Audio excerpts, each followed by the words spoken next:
Welcome to the Think Space podcast with myself, John Staskowski, and Danny Massaro. Our goal with this podcast is a simple one. We discuss and dissect a prescient topic, issue, or theme that we think is interesting and might help us humans better understand why we think, feel, and do what we do. If you'd like to engage in these types of conversations too, you can check out thinkspace.academy for a unique cohort-based course that will help you think critically and live authentically. Hope you enjoy the episode.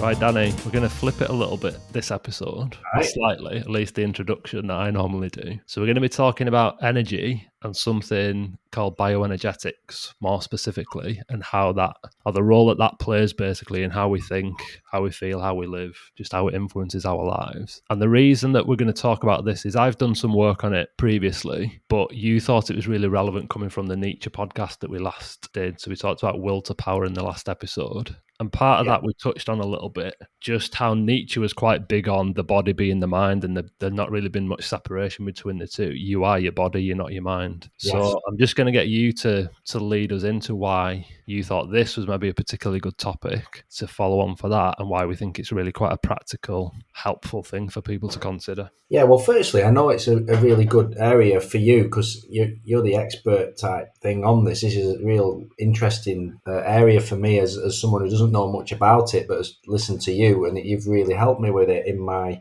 life, like with my diet and my moods at times, and looking after my body. So obviously last podcast we were looking at the how Nietzsche was sort of saying that the mind is produced by the body, and he was very, very big on saying that there are underlying forces going on. So this is back in the 1800s. There are underlying forces going on in the body that are driving the passions and driving the instincts. And your moods, these moods you find yourself in, and what he said, and they are linked to nutrition, and they are linked to energy, like the energetic state, the will inside all your organism and all your cells and all these these processes that are going on in your body. Or, because you don't always feel them as much, and we've promoted the mind to be this all-seeing, the mind's the all-seeing, all-powerful computer that runs everything. He was like, no, you've got to remember that the mind is only produced by these forces in the body, and they are still going on all the time. So when you talk to me about that, in a way, all we really are is energy, we are cells, and I thought I'd kick off with this quote. I know you'd written a paper on it as well, applied to coaching, and I found it really useful because you'd mentioned that if you're in good metabolic energetic states, it's so much easier to coach well. And I've really resonated with that. I really resonated with the fact that if I'm sleeping well and I'm not stressed and I'm eating the right foods for me, and I'm not getting too much wrong in me, and I'm having the things I kind of need to eat for me, then I always know that I'm on form in my thinking, and I'm more flexible in it. And when I'm not that way, so I'm really interested in the physiological sort of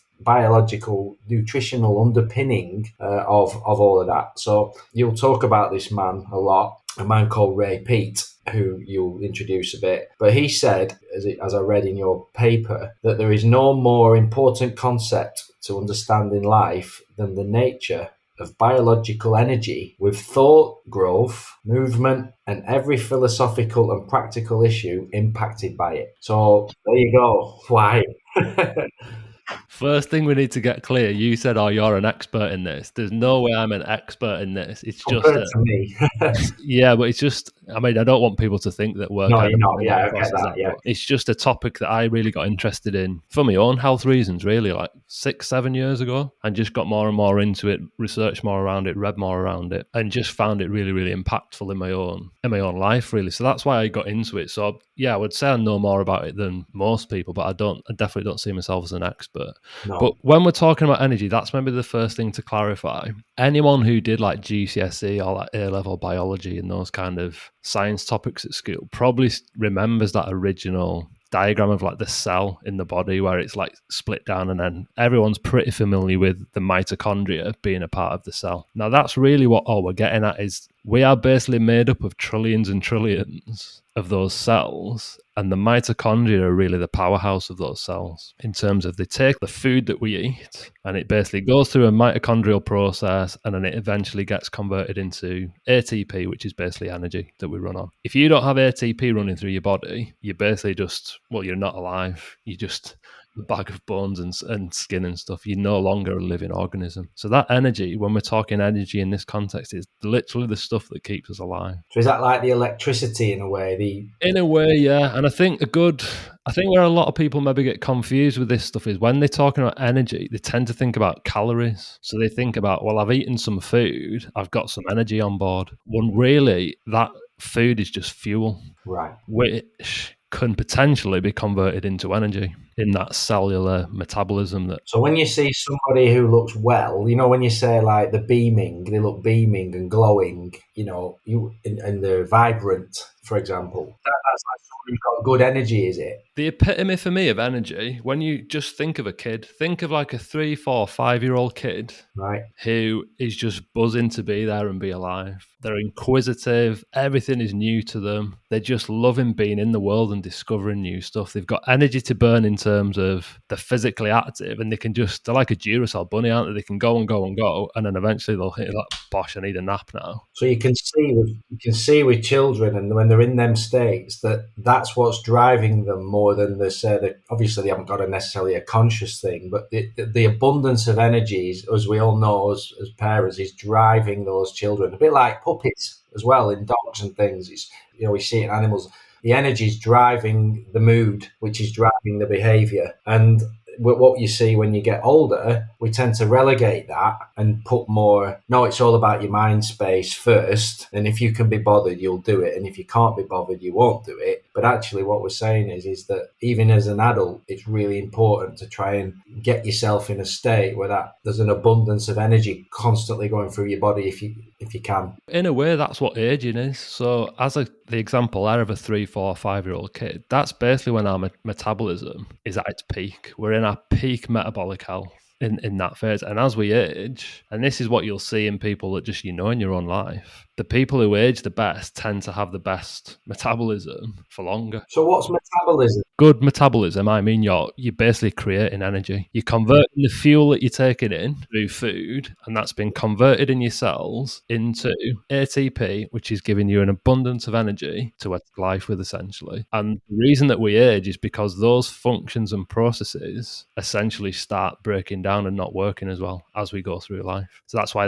again, the kid is the peak of that metabolic scenario, because everything's working so well. It hasn't had enough time to basically start getting broken down and things getting out of whack. What's interesting, I know as adults, like a lot of adults, they will take drugs, won't they? And they'll take stimulants and they'll hijack the energy system for this energy system, whether it's coffee, a lot of coffee, fine, whatever, give it cocaine, they'll take alcohols, all these different types of things. But then the trouble with that is, and a lot of creative things have been done, haven't they, on high and on drugs and all this stuff. But the trouble with that is there's this crash of energy. So in a way, you're cheating the system. You're not got this natural, So let's say you've worked all week, or you're an athlete and you've killed yourself, and then you sort of like crash after a tournament or an event, or it's Friday night and you've done the hardest week ever at work. You go out and maybe need to, because you're knackered, you've been busy and you're not eating well enough. That's when you might have to go out and take drugs or drink and alcohol, sort of cheat it, and then feel really terrible. And over the years, that gets you down. Yeah, coffee, I think, is the classic one. Everyone jokes about it, don't they? Say you've got an early meeting or something, or you've got to be somewhere like, I can't function until I've had 3 double espressos or something. And that's because they're so low on energy first thing when they get up on a morning that they need that like kickstart to kind of really fire them up, just to get to a baseline of right now I'm ready to attack the day, or just get on the train to go to work and that kind of stuff. I mean, I'm not pro or against coffee. I think coffee can be a useful tool for different things, but it's probably a good example of, so when we're talking about metabolism, that aspect of you're creating ATP, you're creating that efficiently, you'd refer to that as more of like a thyroid-driven metabolism. And that's what you want to be aiming at. Oxidative phosphorylation, that's the technical term for that energy creation in the cell. And that's driven by your thyroid. Now, a backup system to that, so if you're not creating that energy properly within your organism, you tend to get that stress system kicking in, which, for good reason, in nature, you need that backup system. You're not going to have abundant food and conditions all the time. So you're going to have that backup system kicking in now. Is that like me getting up at 3:30 in the morning for Leo this morning? I couldn't hardly sleep. And after half an hour, I felt really awake. Yeah, but it's stress driven. And people can feel good and they can feel energetic and they can feel like, right, I'm ready to go, I'm wired, let's have it. But that's often that stress system that's driving it. So it's adrenaline and it's cortisol and it's those stress hormones that are kicking in that, if we want to think about it in terms of like evolution and stuff, they served a purpose. That stress system basically kept us alive and helped us get to the point we've got to as human beings, because you needed them in a jam. So if a lion jumps out in front of you, adrenaline, cortisol kicks in, poof, and you can just sprint away and get away. You're wired. That's that wired feeling, isn't it? That you're jacked up on your own drugs, is what you're sort of saying there. People are familiar with that, tired but wired. You get that feeling where you can't really sleep, you can't switch off. A lot of athletes, after they've played, say, a game on an evening, they can't get to sleep till 4 or 5 in the morning because they're just wired on all that adrenaline and cortisol that's still flowing through the system. Now, it's not that that's bad. It clearly serves a purpose. It's there and it has good reason to be there. The issue is if that becomes your metabolism 24/7, so you're just running on that adrenal system constantly, and that's what you would call anaerobic glycolysis. So that's that lactic acid type feeling. Everyone's had that if they've done exercise, where you hit the wall and you just feel that lactic acid built up in your system. That's really quite a reductive, stressful state. So if you're not producing energy properly through that thyroid pathway and you're in that stress state, that's where you're going to get into trouble. That's when you see things like your skin starts breaking down, your hair might start falling out, all these things that people go, oh, it's just aging, because you've been running on this stress system for a little bit too long. It's a reductive state rather than it being an energetic, abundant state that helps you kind of grow. So yeah, that's a little bit of that difference between the two. Now, why I thought this was relevant and why I wrote that paper that you talked about was the most energy intensive organ by far in your body is your brain. And it's something like, you'll hear different figures, but it's roughly around 20% of the energy that the body uses is used by the brain, which is way and above everything else. So it's the most sensitive organ then to energy deprivation. So if you're not creating energy efficiently and your brain is now becoming deprived of energy, that's when I was saying, things like cognitive function, your ability to think critically, to have an open mind, to use your imagination, to be curious, all those things are energy intensive processes. Well, what struck me, we did the Psychologically Rich Life 2 episodes ago. I know for a fact that we've set our lives up, by design, so fortunately, whatever, and so on. But we've got more time on our hands and so on, and our critical sort of creativity, and me finishing my PhD off, and you doing all these new things and the courses and the podcasts and all the new learning you've done. You're just loving it, aren't you? You've got all that room to do it. In your paper, there was a point you made about that, like even judges, they found that with judges in Israel, I think it was Kahneman, you quote Daniel Kahneman's stuff, 2011, that was saying that judges were far more lenient when they'd eaten and they were in the morning time and they were all feeling like, they were far more likely to see shades of grey and complexity when people were asking for extensions or maybe a bit of parole. Whereas at the end of the day, when they were struggling and, not that this is, again, the Nietzsche thing of the underlying force was like just going, oh, no, mate, you're guilty. You just got to carry on. Because they didn't know it, but the whole outlook had changed because of the underlying energy processes. And you wrote, it's not a great stretch to conclude that coaches in a similarly compromised metabolic state will be much less likely to able to think creatively and critically. Instead, they might avoid complexity and ambiguity, will instead seek out and prefer definitive or absolutist messages and simple single answers to actual complex issues and questions. And I think that is brilliant because I can really resonate with that. Like when you're winning and you're eating well and life's going well and you're on a roll and you're in the flow, and therefore you're not tired, and then you're not probably having as much late nights, and you're not doing as much partying and drinking, and it's like everything goes in a good way. And because you're feeling good, you don't need to necessarily, I don't know, you know what I mean, you don't get stressed because you're not stressed, so it kind of tips left rather than tipping right. And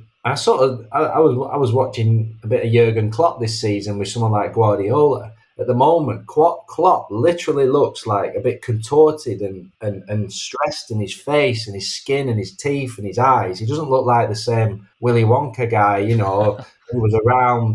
He looks angry, and because obviously, relatively, they're going through a stressful time at the moment. Whereas Man City just seems to be like going, can't go wrong. Guardiola looks like he's like a lighthouse. His eyes are bright, skin shining, he looks good looking. Really, I can really resonate strongly with that in terms of you can see one's running on the adrenal backup energy production, and the other one's maybe looks like they're just in a little bit more like natural flow of real energy and healthy. So I think that quote you said there about that, like, you're not as prickly, you're not as spiky, you don't want things sorted quickly, you're not up yourself as much, you're not as snappy, in your job, and that's obvious, isn't it? Even getting up with Leo this morning, 3:30, you're there, and because I'm abundant with energy, because I'll go walking in the day, I try and eat all the good foods. I'm not stressed. I've not got a job to get to, which is all by design. I turn things down, and I know how important my walks are, and my fresh air, and my sunlight, and all the things you've told me.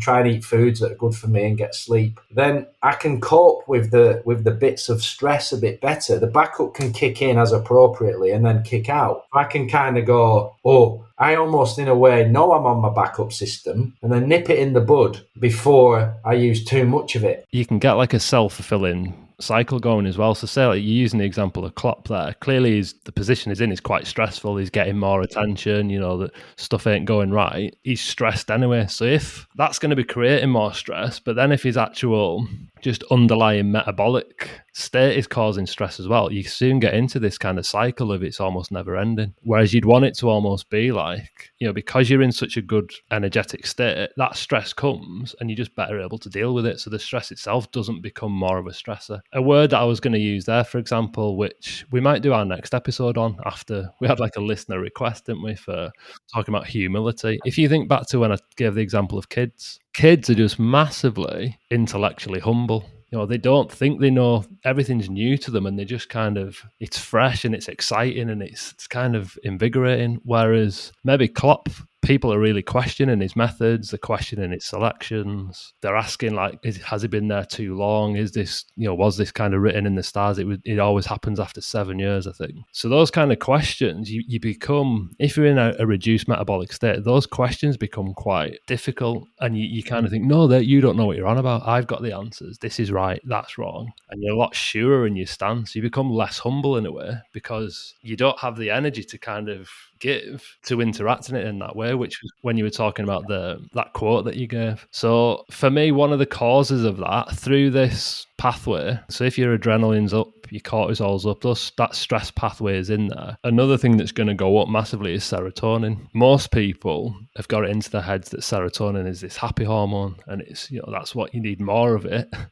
And people go on antidepressants, which crazily gives people more serotonin because the paradigm is that that's good. Whereas this bioenergetic view would be, no, serotonin is a stress hormone and you need to reduce that as much as possible. And dopamine is more of that hormone that is linked to, humility, open-mindedness, passion to get out there and explore, creativity, all those positive cognitive traits that we want are much more aligned with dopamine than serotonin. Now, clearly there's good and bad to both. Anything in excess is usually not a good thing, is it? But I think that's what's going on with, I was trying to make the point for coaches, if you're in that stressed state, so those backup systems are kicking in and your stress hormones are up and the serotonin's up, I think that puts you in very much like that hibernation phase. You're like a bear before winter. It'll just like go and eat as much as it can, get fat, basically make itself diabetic, and then it just goes and sleeps for 3 or 4 months in the dark. You see that in people. So when they're in a low metabolic state, they become very closed-minded, but also closed to new information. You become kind of insular, and you don't want to really interact with new stuff. You don't want, everything just looks too complex and threatening. Anyone questioning you becomes a threat rather than a chance to learn or maybe change your mind or something. So you become almost like this hibernating animal where you just want to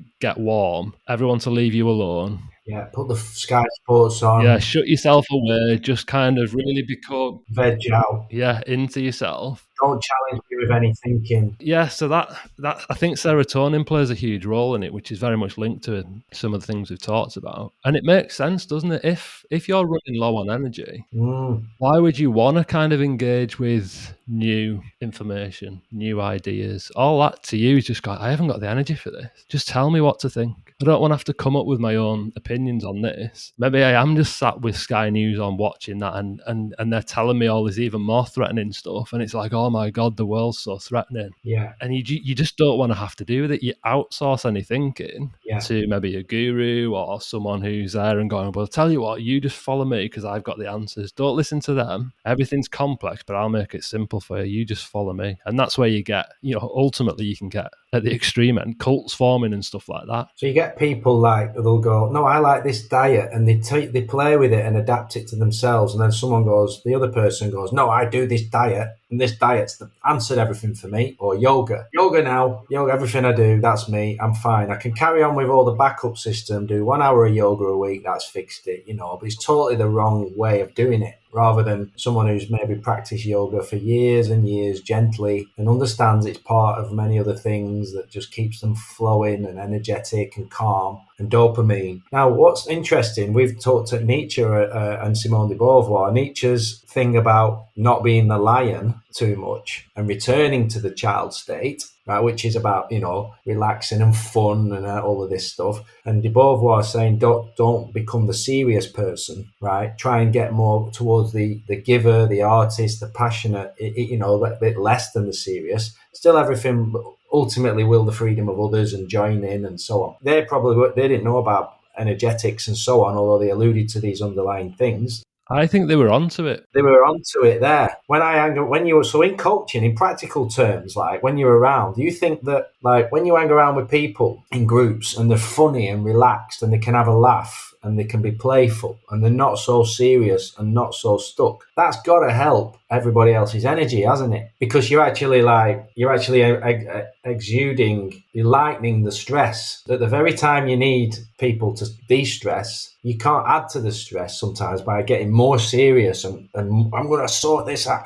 Sometimes you need people to recognize the absurdity. You need people to just lighten up and get you to laugh at yourself and chill out, calm, and sort of see a bigger perspective. So I really believe philosophy, having different philosophies and understanding some philosophy can help you with that, seeing the bigger picture and things like that can almost help you sort of go, what are you doing? Like, sometimes, I'll be in the middle of the night, I'll be with Leo, he's crying, and I can be like, oh my God, this is, and then I just go, hang on a minute, this isn't only going to last for 2 years. He's cuddling you, you're cuddling him. And he's not ill, and it's not like, and this is part of life. You've signed up for it. So just some of those philosophical thoughts make the whole thing of just surrender and just make it all miles more easier and a lot less stressful. And I think that's the step forward in coaching. If you've got a coach that's around and they can de-stress the atmosphere rather than adding to it, I think that's such a magical thing that a great coach does. That when everybody else is the shit's hitting the fan, even though they're very concerned by the results and it really matters, they actually can go the other way, and rather than adding, they can take out stress and help you get back, give you some time off or something, or tell you to go and relax. For me, this paradigm would suggest that the biology comes first. So by having your biology in a good place, like Nietzsche was alluding to, you're going to be way more open to, for example, thinking, oh, who's that Simone de Beauvoir that these two idiots keep talking about on this podcast? I'm going to go and read that book. That requires you to have essentially spare energy, doesn't it, to commit to that? Because if you're in a state where your organism, so your body is going, Jesus wept, we're under the cosh here, I've got stress hormones flooding the system. And you see it, for example, female athletes, you get like the female athlete triad, don't you, where the kind of menstrual cycle switches off and all that. That's because the body's going, we are in like emergency situation here. So anything non-essential just gets relegated. Just it's not a priority anymore. The organism has to preserve itself essentially. So any energy that you've got and any nutrition that you've got coming in, vitamins, minerals, all this stuff has to go to, well, what's the priority? It's almost like triage. So the body's going, right, well, I need to keep my brain on baseline, I need to keep my heart going, my liver needs to be doing this. So any energy is going to that. So stuff like you just going and reading a book or doing some research on what Nietzsche thought about, that is nowhere near a priority. So you wouldn't even consider doing it. I see it with my mum. If I sent her an article or something to read, there is zero chance she'll read. She'll I haven't got time. It's just like that. Oh, everything's so effortful. I haven't got time for that. Why am I going to spend my time reading that? And it's not because she's an idiot or just because she generally just doesn't have the resources to commit to it. And the physical signs that I maybe alluded to a little bit, when your hair starts thinning, I'm thinking like with my mum, I'm always cold. Hands and feet are always freezing cold. Everything's just cold. Skin just doesn't start looking as rosy and that kind of thing. Your nails are getting out. They're again little baseline things that you don't need them to survive. So your body just doesn't prioritize them. Right. Don't have that glow. Yeah, it needs that energy elsewhere. And I think that paper really was getting at thinking is a massive part of that. So it's all right for us to go, there's just too much misinformation everywhere. People need to be more critical in the thinking. They need to be reflecting on what they do. It's like, yeah, that's all well and good. And it's easy to say that and give examples of it and show how to do it. But if you've not got the energy to commit to it, it's never going to happen. And so what you first got into this, and Dr. Ray Peat, didn't you? And looking at the metabolic stuff and on a way and a lot deeper than what we're talking, but just allude to the nutrition part of it, because you got into this training, didn't you? And you went through a phase where you were doing weights and things and eating this and that and drinking this and that to make yourself look like you were on the front cover of Fit Health Man magazine. That was the thing. You malfunctioned and you looked into it. What's that story? Yeah, so ironically, I was doing a load of stuff in the name of health. So thinking, this is like a healthy way to live and be. And I ended up just ruining myself with things like really low carb diet, like carnivore diet at one point, like 0 carbs, loads of fasting. So I'd do like 24-hour, 36-hour fasts. So I just wouldn't eat anything for that long, thinking, it's good for you. It's good. This is how we used to be. Like you never had food all the time. Like you would have to go and hunt an animal. So like all these things that I would do. Yeah, it was popular a few years ago. Fat 2 years fasting, wasn't it? Really intense exercise, intense weight sessions, every day pretty much.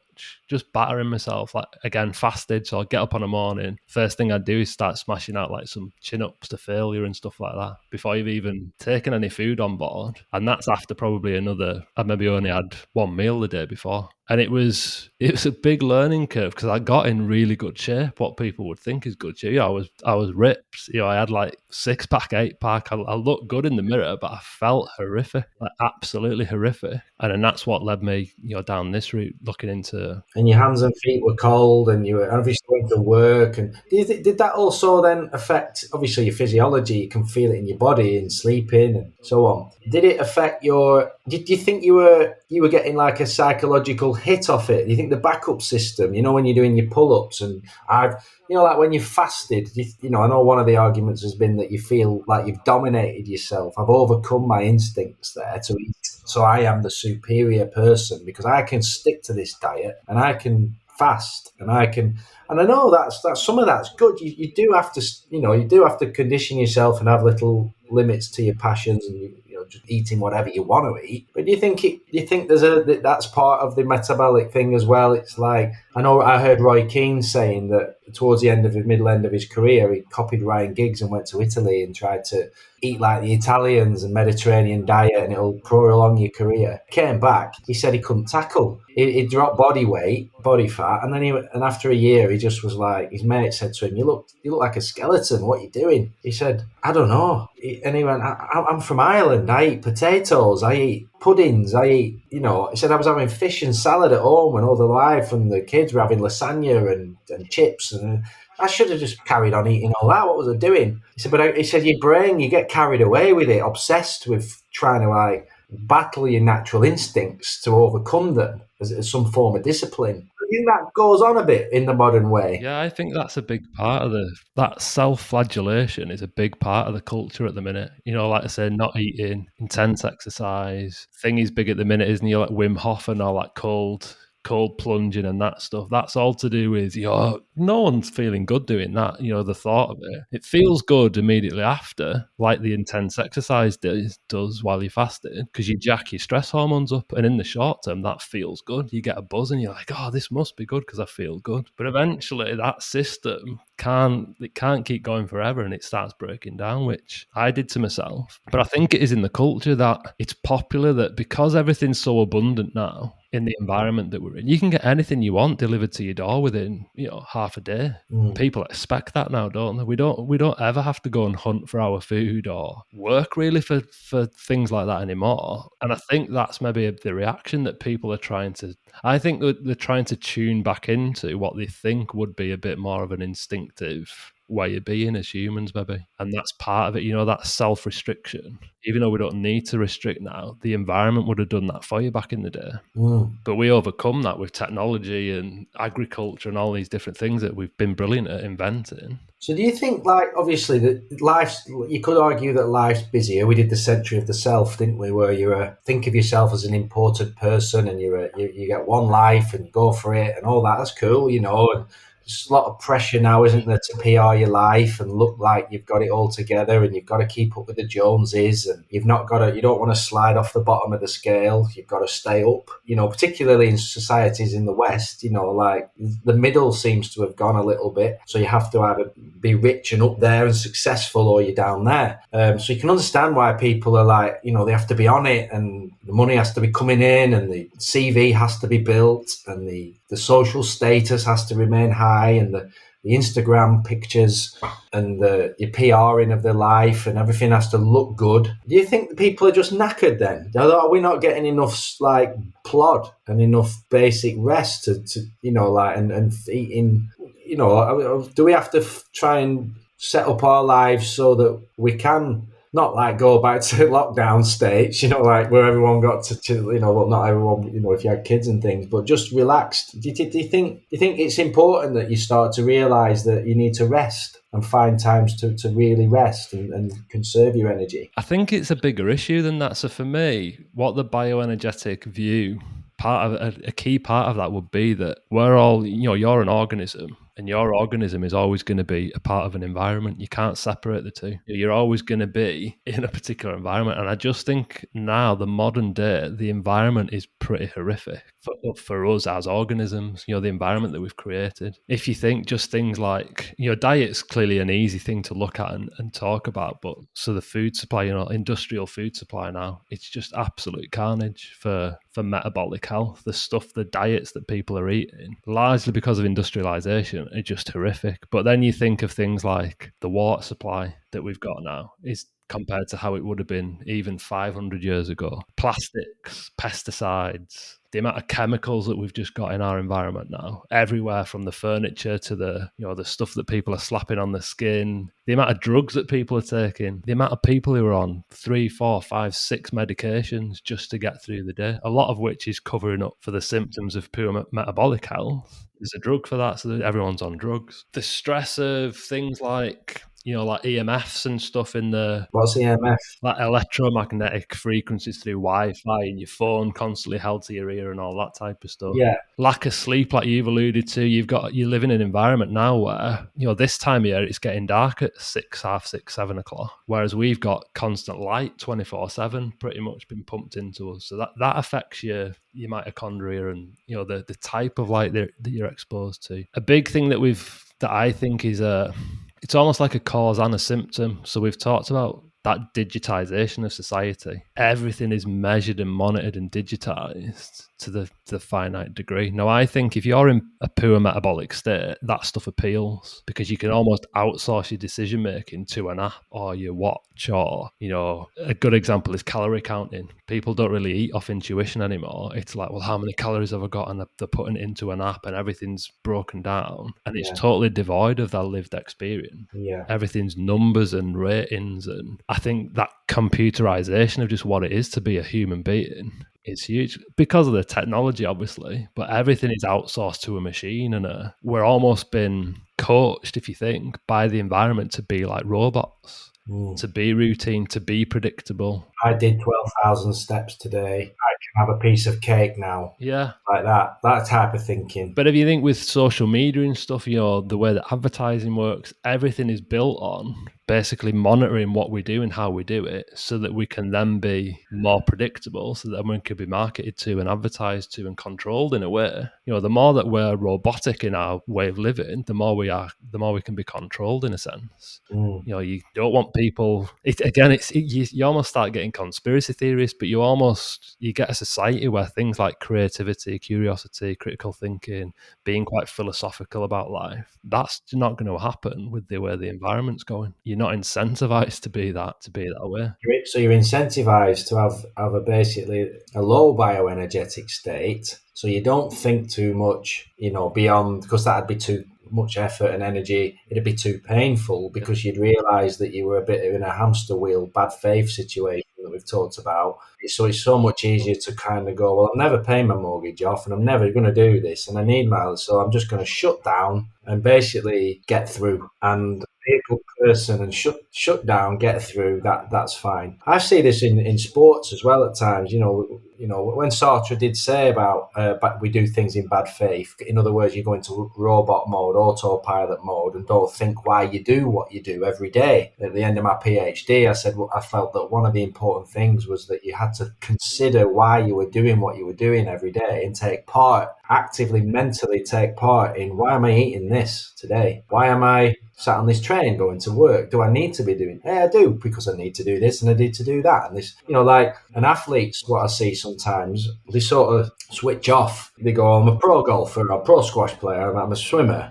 So all I've got to do is find the 10 things you do them, and then results will come. They almost blindly put their faith into other people to get them to. And they forget that they've got choices and that they're a person, and they don't say no to things. I sometimes say to them, "Go and eat, just eat some ice cream. Do you like ice cream? Yeah, I love it. Well, eat it. I can't. And you can hear them like, oh, I'd love to, but I might put a little bit of weight on, and it's not in my plan. They've lost that ability to sort of, not all of them, but I think you have to be able to hold your own counsel and take part in your own choices a lot. But as you say, if you're in a low energetic state, which a lot of athletes are, it's easier to switch off and outsource your decisions. Yeah, well, like life becomes risky. Life itself, just living, it feels risky. So people, I think, start doing as much as they can to avoid risk. Now, the people you work with in sport, risk is inherent in like improving and getting better. And, I know there's obviously hard work and everything that goes,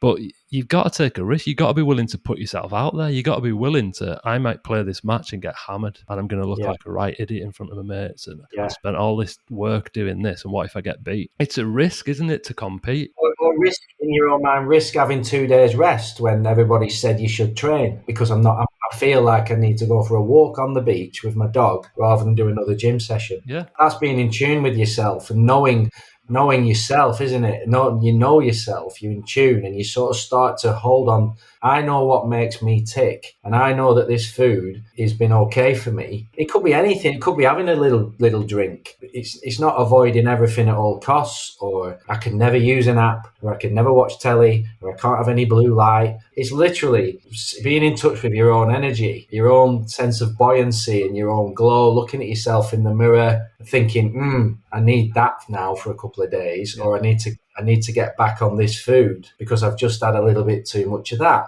It's not being strict. It's this constant participation and aliveness in a way, like, where are my energy levels at? If you've put yourself into a situation where it's really hard to do that. You've 5 kids, you've no money, you can't help it. Really, you can try, but you're still going to be in very low energetic mode because you've had 5 children and you've no money. But for when I see people who could know better and could design their lives and change their lives at critical junctions, like when they have a moment of realization, saying like COVID in lockdown or summer holidays, it's amazing to me the amount of people that kind of go, yeah, I'm feeling it, I'm feeling it, I'm feeling it, and then just go, nah, and just go straight back on the hamster wheel. So there is a part of this that's not your fault, but there's a part of this that is your fault, and you can do something about it, usually. Well, I think that would be part of it as well. It is that it's like learned helplessness. So part of that hibernation state that I mentioned, it's learned helplessness that you see in, all sorts of different studies where you just think, you convince yourself that you can't, it's not your fault. It's back to Heidegger's thrownness. So it's not my fault. I was thrown into this. I can't do anything about it. I can't control this. This has happened to me. I'm just unlucky. That is part of that learned helplessness state, which for me is that low metabolic function. You're not going to go, right, sod this is crap, I'm not enjoying my job, I don't like the way this is happening, that's doing my head in, I'm going to do something about this. That needs that level of proactivity, and having a bit of agency requires energy to say, right, I'm just to even think that you're struggling with something, let alone to do anything about it. Otherwise, if you're just in that blob state, the world acts on you, doesn't it? Like you've mentioned a few times, rather than you acting on the world. Yeah, because it's easy to talk, but talk doesn't cook rice. Exactly, yeah. Your favorite quote. I don't want to start belittling things like mental health and stuff, but a lot of depression and that apathy for life and all those things, that for me is metabolic. It's not. There's clearly going to be people with hardcore issues, but I think a lot of people who are like, "Oh, I'm depressed," they're easy to use that word. I'm depressed. They just get that apathetic. Oh, life's crap. Everything's rubbish. We've mentioned nihilism in the past. They creep into those nihilistic attitudes a little bit. That for me is, you need some energy to just get you to a point where you can start seeing possibilities and seeing different alternatives. Children they might be wonky in different ways. Children, obviously, lots of different sort of personalities, isn't there, and levels of maturity. But children up to 4 years old don't generally get depressed if they've been generally loved. They're full of energy, aren't they? The world is their oyster. Literally, it's like every day, every minute, every hour is like, this is brilliant. Like everything's just like in the world, and everything's about abundance and 100 mile an hour. And then you crash and you have a nap, and then you go 100 mile an hour again. And it's all driven by that really efficient thyroid-driven metabolism. To clear that, your thyroid. I hear a lot of people they go really ill quick, or lose weight really fast, or put weight on, and they go, "Oh, it was a weird, thyroid or something, hyperthyroid or low thyroid." Like, where is your thyroid and what does it do? Well, usually I actually think we put it in that paper. I think it's something like the third most prescribed drug is thyroid medication, certainly in America. And that's usually hypothyroidism. So being hypothyroid with an O means that you're not producing enough thyroid hormone, essentially. And thyroid hormone is a big driver of that oxidative metabolism that we talked about. It's the oil that greases the engine, really. In a way, yeah, it's a hormone. Think of it like that. But most people are in that hypothyroid state. So classic symptoms of hypothyroidism, usually it's weight gain, and you'll see that, where people have like that enlarged neck and chin, you'll kind of see that a little bit. But it's really low resting heart rate, which is chronic in athletes. Let's be honest, they've got really low resting heart rate, really cold hands and feet, and just general body temperature, because your metabolic furnace just isn't creating enough. A byproduct of energy production is heat. So if you've got you feel cold all the time, even though everyone else is really warm and got a t-shirt on, and you're there with 3 jumpers, that could be linked to that. Just that chronic fatigue, binging, like food binges, where you'll go from like no appetite to just ravenous appetite, and you'll binge on a load of crap. Hair loss, like I mentioned, that a big thing you'll see. You walk down any high street now, especially in men, you'll see that classic kind of skinny fat physique. So they'll have a really big gut, but the limbs will be really slim and skinny, like, no muscle basically. Everything's just like skin and bone and then this big enlarged belly. That skinny fatness, I think, is part of it. And, things like constipation, all these signs and signals that the organism isn't in a good place, you're not functioning well. And then if you align it to that, some of the things we talk about in that paper, so if you find yourself with a desire for certainty where you're going, I just want someone to tell me what to do. Just give me an answer. And we've seen loads of this in the last 2 years, lockdowns and stuff like that, and all the COVID stuff. There's been a hell of a lot of people, I think, have struggled with the uncertainty of what was happening because it was, such a big life event. The way of life was been massively impacted, and people were just screaming out for certainty when the scientists are all going, well, the scientists suggesting this, but that's changing and this and that, and people just want. Wait, this is maybe where you get like dictators and stuff emerging, isn't it? Because they just want someone to be that big, bold leader who's going to go, right, come with me, I'm going to sort this out. Follow me, done. Follow me. And people love that kind of, enigma to follow. And I think we've seen loads of that. If people are maybe resistant to change, if you find yourself subservient to authority, so if you're like really scared of your boss at work, or I don't want to say that in case they like shout at me, or that subservience, that's the classic sign for me of. So you'd go off with stress before you'd say anything. Go, you made me do all that, and I couldn't say. Rather than if you're abundantly energetic, you'd be going, no, I ain't doing that because that's not good for me. If I go down that road, you're not getting this. So sort it out, because you're like, even if you sack me in a way, I've got other things I can be doing in my world because I'm made up full of energy. Yeah, I think for a lot of people I see, they do get to a point of no return. It's hard for them to ever get that level back. And what I also think is interesting is, and this is linked to Sartre's thing again about why you do what you do and putting bad faith into goals. I think a lot of people think, well, when I'm a millionaire, or when I've paid my mortgage, or when I've won the world championships, or when we're Premier League champions, my team, or when, I've had that holiday or that wedding, then everything will be great. But it won't be, because you've still got to get up the day after and deal with your natural and metabolic energy. Your body don't care. Your body's going, fine, yeah, good for you. But where's my energy today? And if you delude yourself and think that one day when this happens, and so in a funny way, I think that simple thought of that one day when, even when I go to heaven, even, or all these other, if you think religion, that is another way of like simplifying everything down, isn't it? It'll be all worth it when I'm a millionaire. Or it'll be all worth it when I've become world champion. And it's like, no, because in the meantime, you're going through like a metabolic hell, an illness that you might not get back from. Maybe the lottery wins one, isn't it? You play the lottery every week, and it just makes you weirdly think, well, I can keep up with this because I might win on Saturday. And everything will be fine. But it won't be fine for that person. How many times do you see that? They win the lottery and something happens, and then they're still upset and depressed. You see a lot with athletes who've achieved loads in sports. They retire and they're miserable. Well, part of that cycle is habits feel safe, don't they? Familiarity feels safe.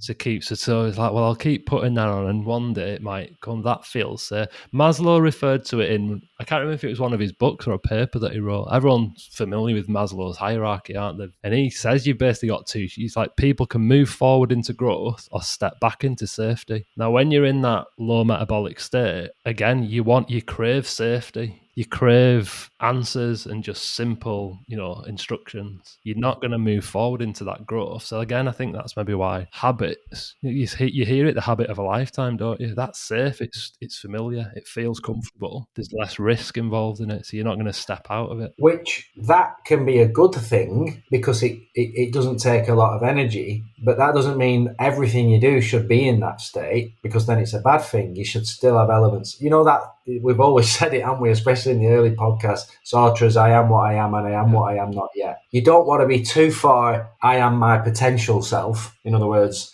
I'm constantly what I am not yet when I get there.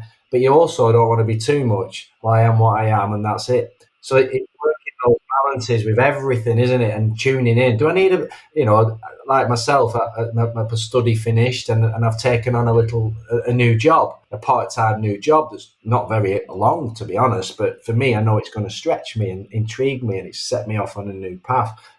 I now don't want to take on anything else much, because it's like, no, that is enough, Danny, because before you know it, you're not going to be functioning well at these other bits that you do. It'll be too much and you'll just go off the rails. So I have to say no to a lot of things and cut back on certain things that aren't really causing me any problems, but I have to go, no, for my own optimal functioning, I know I can't do all of it. But even that initial question, so when someone comes to you with an opportunity, is your initial thing excitement, and you think, oh, that could be it, and you look at it with an abundant mindset of that's quite exciting, or someone in a similar position, does it seem a threat straight away? So your initial reaction is, oh no, it's a lot of time involved in that. I don't think I can do this because I've got this. It's simple. It's the same question, but just your initial, and it's not to say that you should do it, but you immediately look at it with an open mind rather than a threatening, this is going to be, it's going to take from me rather than I'm going to benefit from it kind of thing. It's interesting when I work with players, I kind of, obviously you've talked to me about this a lot and we're going over it a lot. I'm asking questions to help the listeners, but it's definitely affected the way I help players and talk to them, because when I know that they're going through a bad patch, and life's just not flowing and they're just not,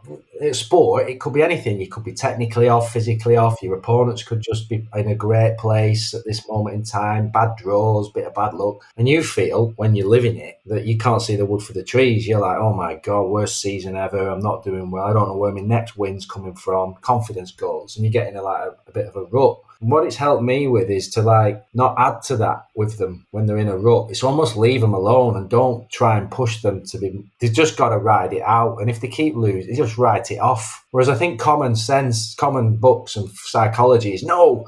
And I used to be more like this. You can get back on the horse now, get it fixed, be very pragmatic, get it fixed.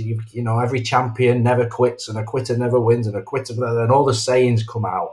And I think for me, it's like, no, firstly, I'm getting bad vibes here on your energy states. You need to go home, see your dog, see your mum, see your friends, eat some foods from your town. Remember what life's about. Sleep in your own bed. Don't be going extra training. Let it emerge back. And sometimes that time out, that rest, then they get creative with it. They go, you know what, Danny, I've looked back at that now and I just wasn't fit. And you go, yeah, I thought that. Yeah, it's fine, there isn't a problem. And then when they're ready and abundant, they come up with the creative ideas and they start fixing their own game again. And then all of a sudden, like a kid, they're back in love with the game because they've got the energy to do it. And the brain can cope with potential possibilities. So the brain can go, I could be that good. But what it is, they can cope with the work they know it's going to take. And I've got that with a player right now. He's really come back to this season. He's got a new leader. He's doing great. Bit of a bad year last year. I know him really well. I just couldn't push him and just let it drift. Have a summer, comes back to it, new coach, couple of new things, and he's like a different person. His eyes are good. He's playing loads of squash, loads of tournaments, playing great. And I'm convinced it's all to do with his metabolic health. You said about how you pick up a vibe off a player and you can just tell there's a bad vibe. Yeah. A good rule of thumb I've noticed, when you're out and about, just note how dogs approach you. When you're in a good state and you're feeling energetic and you've got that vibe going, animals pick up on it massive. You'll see that they'll come running up to you. Brilliant. I genuinely think they pick up on that vibe of this is a healthy person, they've got good energy, they're open, I'm going to go and see them. And you'll maybe notice when you're not, so you maybe had a stressful couple of weeks and you've got, you're not maybe slept as much, and you'll see that dogs, they maybe just give you a bit of a wider berth sometimes. Sounds weird, but I've noticed that. That's really interesting, yeah. Do you think there's a vibe element you can pick up on someone, even if you walk into a room crowded, you'll get a vibe for who's emitting that kind of energy into the environment? It is hard, because you do get these energy sappers, don't you? The ones that I feel that a lot. I'm naturally that's my personality anyway, and I think knowing myself, and I tend to do things and bring some energy to the room. I don't mean in like an extroversion way, though. I don't mean the person who's... No. Sometimes it goes the other way. You can tell they're acting and they're just being that. Even like someone who's really quiet and you can just get a good vibe from them. Oh, yeah, I can listen to a good spiritual teacher who's quiet and they're just exuding energy around them, aren't they? You get different types of people, and yeah, it's definitely not to do with the act you're putting on the show. But it is something you tap into and how they look. You do get tired. I know when I'm like, whoa, they took a lot from me today. And then I won't continue to work with them if that's the deal. They have to bring something to the party. And if they can't, I just can't be with them that much because you don't get that energy back. It's like anything, isn't it? It's two-way energy. Energy goes to energy. So it's with some people, it doesn't, they just take. And in the end, you don't fall out with them, but it's just not a good buzz.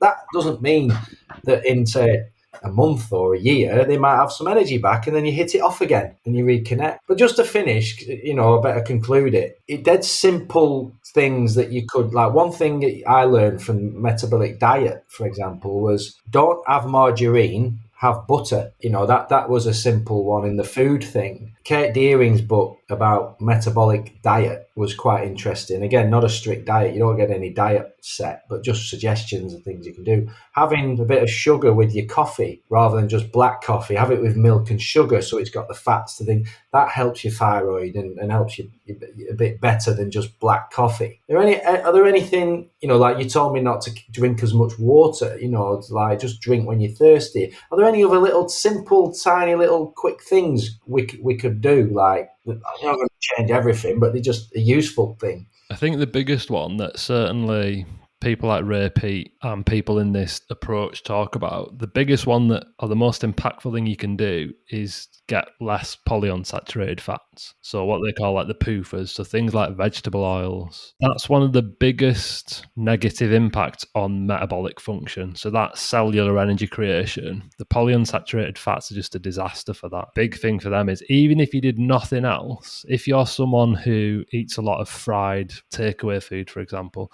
that will all be fried in PUFAs. Right. If you're looking at like loads of crisps and things like that. Anything that's, like I mentioned, industrial food, basically PUFA is just endemic in the industrial food supply now because it's cheap and it's readily available, and it's just a horrendous substance that really gunks up the gears basically in your mitochondria, and it has really quite negative health outcomes for metabolic function. So that's probably the easiest quick win that people can do. Maybe just food labels and looking at polyunsaturated fats, get rid of them as I can. So cooking at home, you would be able to do that more, wouldn't you? Making your own soups, looking at your food labels, cooking from scratch a little bit rather than all these sort of ready meals and all these things. You mentioned butter there. That's the reason for that. It's that, saturated fats essentially get demonized in the modern culture, but they're way more healthily from a mitochondrial perspective than the polyunsaturated fats that, incidentally, we tend to be told to eat. Old-fashioned foods then, like basically, yeah. I mean, I would recommend Kate Deering's book. I'll put it as a link into this when we post this episode. Again, not from a dogmatic, right now I'm on this diet and now I'm going to follow what this diet says. I think it's a really good read just to see some of the mechanics of what we've talked about and how, the mitochondria and different foods might impact them and their influence on metabolism. It's good for that. But you're right. If you pretty much just go back to, well, how did your grandparents' parents eat? The types that it would have been proper butter, wouldn't it? It would have been maybe like beef tallow from the beef joint on the weekend. It wouldn't have been some manufactured margarine that's been cobbled together in a factory somewhere. It'd be whole foods. It would be, it's not that it's high or low in fat or high or low in carbs, but it would have been whole foods. So it'd have been fruit. It would have been any grains and that they would have been eating would have been pretty much organic, wouldn't they? Homemade breads and stuff like that. Stews. One thing I remember from it when you told me as well was root vegetables, things that come out of the soil, like parsnips, carrots, potatoes. Probably better than the things that have grown, not that they're bad, but above the ground. To try eat a bit more stuff that comes out of the soil. And they're way more energy producing, whereas I'm sure a lot of the people that listen to us have probably been down that. I did it myself, the green smoothie. So I'm going to have like a raw kale smoothie with spinach and all this, and it's really low calorie, but it fills you up and it's high fiber, and then you just come away and it's like, God, you feel healthy because it feels quite virtuous, doesn't it? Because it's like, oh, it's green, and it's like, but actually that's just like hitting your digestive system with a massive issue that then, you can start getting issues from that. So then you don't absorb the nutrients from the other foods that you eat. So you can get into cycles, but yeah, I would recommend that book, and it's a bit of a hated word, isn't it? But usually moderation's the way to go. Anything at an extreme will get you in trouble at some point. I love the one. I did love that. I was stuck with that. I love the one with definitely the ice cream. I eat ice cream whenever I get a headache. Ray Peat said that, didn't he? And I just eat some ice cream. Don't obviously do a full tub. You might do a scoop. used to be a teaspoon, just in the freezer, get it out, eat some ice cream, rather than having an headache tablet, unless it's chronic, which I don't tend to get, but I'd always have a tablet. I wouldn't be frightened of having any medication. But first try the ice cream. It's amazing how much it works. But again, you've got to be thinking, like, what are the ingredients of the ice cream? Is this just like a chemical shitstorm from a factory? Or is it real cream and real, yeah. And then I get one like, and it's got 4 ingredients in it. And I look at the next one, I go, oh, yeah, but that looks good. That can't be bad. That's super deluxe, whatever. Looks, it's very expensive. I look at it, it's from Italy. It's the gelato. It's £8. It's got to be better. Come on, you deserve it. I look at it. There's like 30 ingredients in it. I'm like, and I've got this other one. It's got 4 ingredients, and that's all you need. Well, I think the name's in the title, isn't it? Ice cream, iced cream. So it was proper cream with some, I think maybe egg yolks, a bit of sugar and milk. Away you go. There's your ice cream. We're drinking a lot. When Laura was an athlete and everything, she was like, "Oh, I can't have dairy and can't do this." And rubbish, really. We have like full fat milk, and you have a bit, and it fills you up. And again, people have to suck it and see, don't they? They have to work with it. But that kind of thing. I think the other one was a quick one for those of you that maybe are still doing this, is not drink so much water. We used to absolutely cane the water. Like, it was like if you were peeing clear, it was like, yeah, look at that. You could be going toilet all the time, which was annoying, but you'd be like, yeah, but I'm hydrated. And it turns out that's a nightmare as well. You were nothing if you weren't seen to be carrying your bottle of like Volvic or whatever, wherever. I've got a meeting, I better get some water to take to that meeting. You just think about it logically, you're just flushing your system out, really. It's not like in the day where you would drink from a stream and it'd have calcium and magnesium and all different, minerals in there. We're just drinking dead water out of a tap a lot of the time. Lastly, Laura asked me, so we've got a few things there. Let's finish. Laura asked me, because she's done your course, and even though, I've done the course and it's brilliant, and it's on the course, isn't it? It's on the course, the section on bioenergetics. So it's so good. She said, how can you do, if you're an athlete and you kind of got to like be really fit, you know what I mean? Like a game like squash or a triathlon, or, you know what it's like. You got to be really fit. How can you're pretty hard by default, stressing your system out. How can you sort of do it as an athlete? Well, one thing you might be like, or as a high performer where, you've got to go to the gym, you've got to put your body through sessions, you've got to smash yourself to the max. What one thing from a metabolic sort of thyroid thing becomes even more important then? I think it's a tough one, because just by its very nature, elite sport like that is probably one of the most stressful things you can do to yourself as an organism. I think you have to accept it. You have to go, well, I'm committing to this, and you basically have to accept that I know this isn't. It's contrary to the image that is portrayed in the media, isn't it? That athletes are like these peak physical specimens of health. That was certainly a thing I learned, that peak physical condition is by no means correlated with peak health. That's one thing. So even though you might look good, but I think, yeah, it's a tough one, because you just got to accept that this is in many ways going to be damaging, or at least detrimental to my health, and then just try and manage that, I suppose. I mean, Laura seems to have done it pretty well. She's come out the other end. Yeah. She's produced a healthy baby, and it's like she's obviously in good health. I think it maybe just depends how long some people go with it. But I think, would it be things like making sure you eat home cooked foods as much as you can?